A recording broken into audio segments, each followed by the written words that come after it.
మనకి చిన్నప్పుడు అమ్మమ్మలు నాయనమ్మలు చెప్పే చిన్న చిన్న టిప్స్ అయితే భలే గుర్తుంటాయి కదా, ఎప్పటికీ అసలు మర్చిపోలేము అలాంటివి.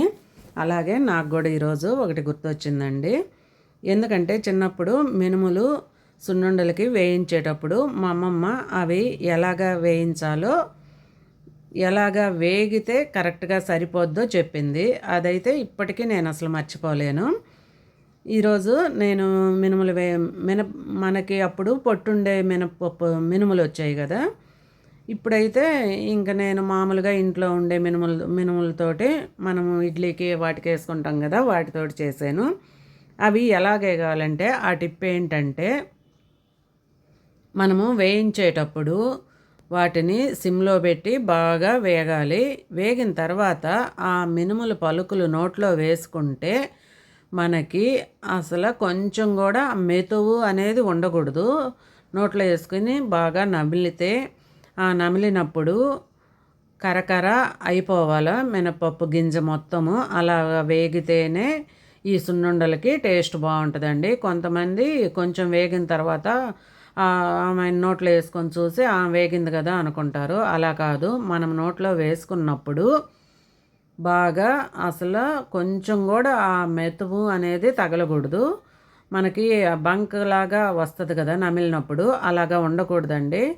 మొత్తం పొడిలాగా అయిపోవాలి, అప్పుడే అవి వేగినట్టు లెక్క. అట్లా అయితేనే సున్నుండలకి టేస్ట్ బాగుంటుంది. ఈ టిప్పు ప్రతి ఒక్కరూ గుర్తుపెట్టుకోండి. నేను కూడా అదే చూపిస్తున్నాను.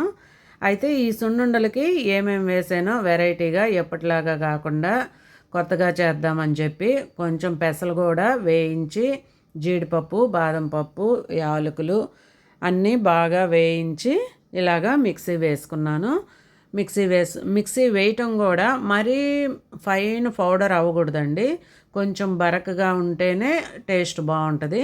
మనం ఇలా గనక వేయించేస్తే అసలు చాలా బాగుంటుంది టేస్టు. మిక్సీ వేసినప్పుడు కూడా అది సన్న రవ్వలాగా వచ్చి చాలా టేస్టీగా ఉంటుందండి. ఒకసారి ఇలా ట్రై చేయండి తప్పకుండా. ఇంకా దానికి తగినంత బెల్లం కూడా వేసుకొని మిక్సీలో బెల్లము కొంచెం పిండి కలిపి మళ్ళీ ఒకసారి వేసి అంతా కలదీసాను. ప్లీజ్ అండి, వీడియో అయితే చాలామంది చూస్తున్నారు కానీ లైక్ చేయటం లేదు. లైక్ చేసి వీడియోని సబ్స్క్రైబ్ చేసుకోండి. కొత్తగా చూసేవాళ్ళు మా వీడియోలని మీ ఫ్రెండ్స్ షేర్ చేసి ఎలా ఉన్నాయో కామెంట్ చేయండి. మీకు చిన్ననాటి జ్ఞాపకాలు ఏమన్నా ఉంటే నాకు కామెంట్ చేయండి.